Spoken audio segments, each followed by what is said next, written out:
오늘 있었던 오찬 회동 관련해서 브리핑해 드리겠습니다.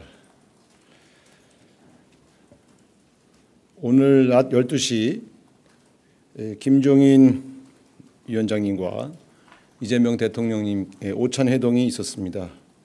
12시에 시작해서 1시 반까지 약 1시간 반에 걸쳐 진행된 오찬 회동이었습니다. 김종인 위원장께서는 대통령에게 일단 경제 문제에 대한 조언을 시작하셨습니다. 지금까지 대통령으로서 무난하게 잘 임무를 수행하고 계신 것에 대해서 치하하시면서 현재 대한민국 경제의 가장 큰 문제는 양극화 문제 그리고 저출생 문제가 가장 심각한 대한민국의 문제이므로 이 문제에 대해서 대책을 강구해야 된다, 이런 말씀하셨습니다. 또한 경제 문제에 있어서 중소제조업 경쟁력을 활성화하고 형성시키기 위한 그러한 정책을 관심을 갖고 진행해 달라, 이렇게 당부하셨습니다. 또 이 문제를 얘기하시면서 각 외국의 각 사례, 또 과거 여러 정권에서 진행되었던 여러 사례들을 쭉 설명하시면서 이재명 정부가 이 문제를 해결해야 대한민국이 살아날 수 있다, 이런 점을 다시 한번 강조하셨습니다.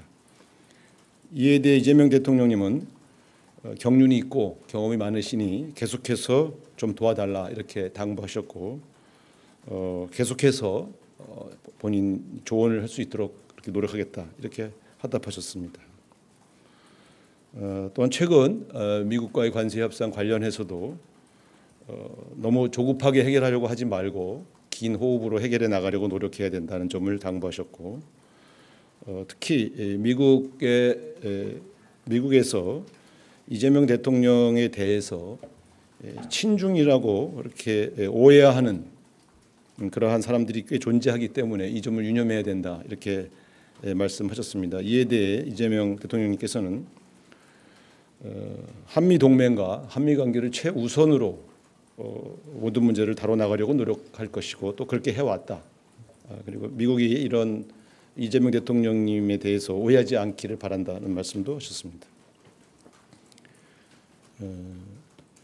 또 김종인 위원장께서는 우리 국민들이 현명하고 위대하기 때문에 대통령께서 조금만 잘 풀어나가면 신바람 나게 뛸 수 있는 그런 분위기가 만들어질 수 있고, 그런 국민들의 협조를 원동력으로 대한민국의 문제를 풀어가길 바란다는 당부를 하셨습니다. 1시간 반에 걸쳐서 굉장히 다양한 사례와 여러 외국의 또 경험들을 쭉 이렇게 설명해 주셨고, 대통령께서는 경청하시고 또 때때로 메모를 하시면서 굉장히 진지한 분위기 속에서 논의가 진행되었다, 이렇게 말씀드리겠습니다. 이어서 또 여러분들이 보도를 많이 하셔서 여러분들의 취재 편의를 돕기 위해서 오늘 이 자리에서는 공식적으로 대미 특사단 명단을 발표해 드리겠습니다. 대미 특사단 단장은 박용만 전 대한상공회의소 회장님을 단장으로 해서 한준호 더불어민주당 최고위원, 김우영 한미의원연맹 이사, 이렇게 3인을 대통령 특사로 파견하기로 하였습니다. 잘 아시는 것처럼 이번 특사단의 성격은 특정한 과제를 해결하기 위한 그러한 특사단 성격이 아니고, 대통령 취임 이후에 변화된 대한민국의 상황을 설명하고 국제사회의 여러 가지 이해를 돕기 위한 그러한 특사단 성격이라는 점을 다시 한번 설명드리겠습니다. 이상입니다. 질문 있으시면 간단히 질문을 받고, 또 잘 아시겠지만 원래 4시부터 제가 별도의 간담회를 하기로 되어 있으니까 그 시간을 고려해서 질문해 주시기 바랍니다. 네, 말씀하십시오. 네, 수석님, 채널A 홍지은입니다. 우선 일단은 그 경제계 인사를 대미 특사 단장으로 보내는 그 배경이 조금 더 궁금하고요. 그리고 또 하나는 이제 김종인 위원장께서는 본인이 뭐 미국 특사 제안을 받았다, 이렇게 밝히시면서 저희 언론도 당초 내정됐다라고 알고 있는데 결국 아니게 된 건데, 이거에 대한 대통령의 양해나 이해가 있었는지도 좀 궁금합니다. 네, 그렇습니다. 사실은 제가 먼저 대통령 오시기 전에 김종인 위원장님 한 10분 정도 미리 뵙고 저간의 사정을 설명드리고 양해를 구했고 김종인 위원장께서도 다 이해한다라고 말씀하셨습니다. 그리고 박용만 단장은 잘 아시는 것처럼 대한민국의 재계를 대표하는 그러한 경제인이셨고 또한 대한민국을 대표하는 경제단체의 대표를 맡으신 그런 이력이 있기 때문에 미국에서 보더라도 경제인과의 만남이 훨씬 더 자연스럽고 또 부드럽게 진행될 수 있다 이런 판단에서 말씀을 드렸고 본인이 흔쾌히 응낙하셨습니다. 네.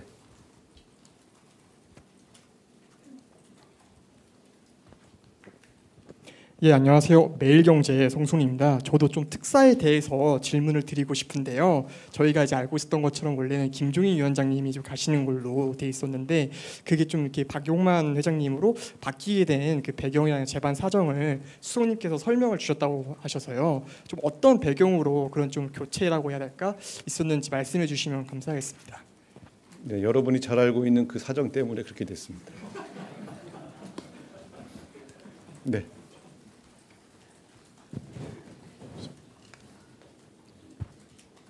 네, 안녕하세요, 수석님. 한국일보 우태경 기자입니다. 그 김종인 위원장이랑 오찬에서 이재명 대통령께서 이제 김종인 위원장께서 경험이 있고 경륜이 많으시니 계속해서 도와달라라고 당부를 하셨다고 말씀해 주셨어요. 그 계속해서 도와주려면 정부에서 어떠한 역할 또 직책을 맡을 수도 있겠다라는 그런 뉘앙스로도 읽히는데 또 특정한 뭐 이런 직책이나 이런 것들에 대해서도 염두에 두신 발언으로 봐도 되는 건지 여쭤보겠습니다. 그렇게 생각하실 수도 있겠네요. 네. 그런데 오늘은 상당히 이 경제, 사회, 재반 정책들에 대한 아주 진지하고 굉장히 많은 사례를 가지고 설명을 해주셨고요. 이재명 대통령이 지금 시기에 대한민국 전환기에 해야 할 역할이 굉장히 중요하다는 그러한 내용을 중심으로 진행되면서 대통령께서 상당히 집중해서 경청하셨습니다. 그래서 앞으로도 이런 조언이 좀 필요하다 이런 판단을 하셨기 때문에 부탁을 드린 것이고 또 김종인 위원장께서도 앞으로 본인이 그런 역할을 할 수 있다면 계속해서 조언하겠다고 했으니까요. 일단은 무슨 직책을 제안하고 그런 자리는 아니었고 그런 조언을 들으면서 좀 가끔 이런 경륜 있는 어른의 이야기를 좀 들어야 되겠다고 판단하신 것으로 저는 그렇게 생각합니다. 그래서 무슨 향후에 어떤 뭐 정기적으로 볼 수 있는 어떤 뭐 직책을 제안하실지는 제가 알 수 없습니다만 일단 두 분이 만남을 가끔 부정기적으로 진행하면서 필요할 때마다 조언을 들으실 것으로 그렇게 생각을 합니다. 네. 네, 안녕하세요. 아시아경제 송승섭 기자입니다. 오늘 김종인 위원장님하고 오찬하시면서 양극화 저출생 중소기업 관련 얘기하셨다고 하셨는데 대통령께서는 이 세 부분에 대해서 어떻게 의견 표명하셨는지 궁금합니다. 계속 경청하시면서 그 조언을 구했고요. 또 김종인 위원장께서 지금은 이제 제가 단순하게 그 세 개 영역을 말씀드렸지만 그 한 분야마다 그게 왜 대한민국의 현실이 좀 어떻고 그것 때문에 국민들이 어떻게 고통받는가를 외국의 여러 사례 또 그걸 극복한 나라들의 사례를 쭉 설명하셨기 때문에 여러 가지 뭐 굉장히 많은 대화가 왔기 때문에 여기서 다 설명드릴 수는 없고요. 대통령께서는 이제 이런 문제를 해결해야 되는 것이 이재명 정부의 과제라는 그런 반응을 보이셨습니다. 그래서 좀 구체적인 어떤 정책적 제안도 있으신가 물어봤고 그럴 때 뭐 구체적인 정책 제안보다는 외국의 이런 문제를 극복해 왔던 사례들을 조금 설명하셨다 이렇게 말씀드리겠습니다. 네. 예, 머니투데이 이영광입니다. 수석님 항상 고생 많으시고요. 그 박용만 회장님 재계에서는 굉장히 호인으로 알려져 계신데 뭐 확인할 수 없지만 내각에 뭐 포함됐다 하마평도 있고 했었는데 하여튼 이번 특사 제안에 흔쾌히 반응하셨는지 어떤 설득 과정이 있으셨는지 그 과정에 대해서 좀 여쭤볼 수 있을까요? 네. 여러 가지 사정 설명을 드리고 역할을 맡아달라고 했을 때 흔쾌히 맡으셨습니다. 네.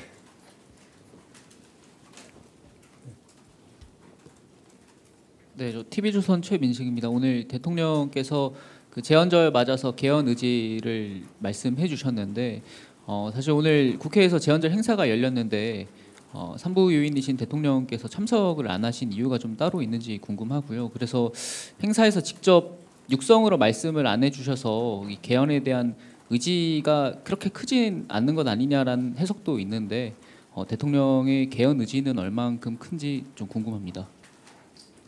제헌절 행사는 잘 아시는 것처럼 국회가 주최하는 국회 행사이고 전통적으로 대통령이 참석한 사례는 없었다 이렇게 말씀을 드리겠습니다.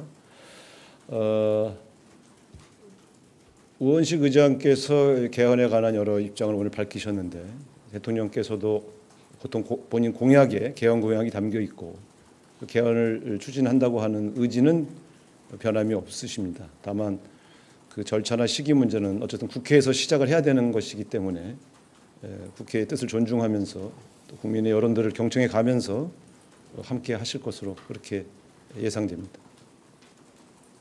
네. 예, 2대1 김유성 기자입니다. 질문 기회 주셔서 감사하고요. 혹시 오늘 1시간 반 정도 긴 얘기를 나누셨는데 최근에 그 장관 인사 관련돼서도 김종인 전 비대위원장께서 조언을 하셨을 것 같은데 혹시 뭐 어떤 식으로 조언을 하셨는지 좀 전해주실 만한 게 있으실까요? 오늘 오차회동에서 장관 인사와 관련된 이야기는 전혀 나오지 않았다 이렇게 확인시켜드리겠습니다. 네. 네, 안녕하세요. YTN 홍민기입니다.